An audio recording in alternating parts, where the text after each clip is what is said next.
আসসালামু আলাইকুম, this is Tuba from তুবাস blog. আজকের এই ভিডিওতে আমি আমাদের পুরো ফ্যামিলির কাতার থেকে সৌদি আরবের উমরা যাত্রার অভিজ্ঞতা শেয়ার করছি। আমরা আমাদের যাত্রা শুরু করি গভীর রাতে, প্রায় মাঝরাতে। সবাই খুব এক্সাইটেড ছিলাম কারণ আমরা আল্লাহর ঘর কাবা শরীফ জিয়ারতের উদ্দেশ্যে রওনা হচ্ছিলাম। রাস্তা ছিল অনেক শান্ত এবং ফাঁকা, তাই ড্রাইভটা বেশ আরামদায়ক লাগছিল। কিছুটা সময় ড্রাইভ করার পর আমরা একটি অয়েল পাম্প স্টেশনে থামি, যেখানে একটু বিশ্রাম নেই এবং গরম কফি খাই, যাতে লম্বা যাত্রার জন্য একটু ফ্রেশ হওয়া যায়। এরপর আমরা আবার আমাদের যাত্রা শুরু করি, সৌদি বর্ডারের দিকে এগিয়ে যাই। বর্ডারে পৌঁছে প্রয়োজনীয় সব ইমিগ্রেশন এবং চেকিং প্রক্রিয়া সম্পন্ন করি। কিছুটা সময় লাগলেও আলহামদুলিল্লাহ সব কিছু ঠিকঠাকভাবে হয়ে যায়। তারপর আমরা আবার ড্রাইভ শুরু করি। দোহা থেকে সৌদি বর্ডার ক্রস করতে খুব একটা বেশি সময় লাগে না, প্রায় 1 থেকে 1.5 ঘন্টার মতো সময় লাগে। এর মধ্যেই আপনি কাতার থেকে সৌদিতে চলে আসবেন।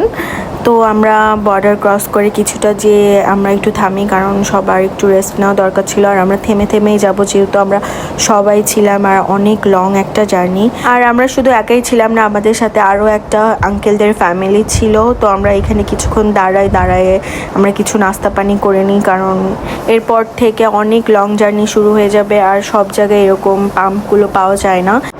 আমরা সারা রাত জার্নি করি আর এদিকে সকালও হয়ে যায়। তো আমরা আবার একটা তেল পাম্পে থামি, কারণ আমাদের তেল তুলতে হবে। আর সবাই একটু রেস্ট করে নিল। তারপর এখান থেকে আর 2 ঘন্টার মতো বাকি ছিল রিয়াদে যাওয়ার জন্য। আমরা প্রায় 9 ঘন্টার উপরে জার্নি করছি, আর এর মধ্যে আমরা রাস্তায় বেশ অনেকবার থামছিও। প্রায় 9 ঘন্টা দীর্ঘ ভ্রমণের পর অবশেষে আমরা রিয়াদে পৌঁছাই যাই। এত দীর্ঘ যাত্রার কারণে সবাই বেশ ক্লান্ত ছিলাম, তাই আমরা সিদ্ধান্ত নিই যে রিয়াদে একটি হোটেল বুক করে সেখানে কিছুক্ষণ বিশ্রাম করে নেব। তার পাশাপাশি আমরা হোটেল বুক করে আমরা আমাদের ব্রেকফাস্টটাও করে নেই।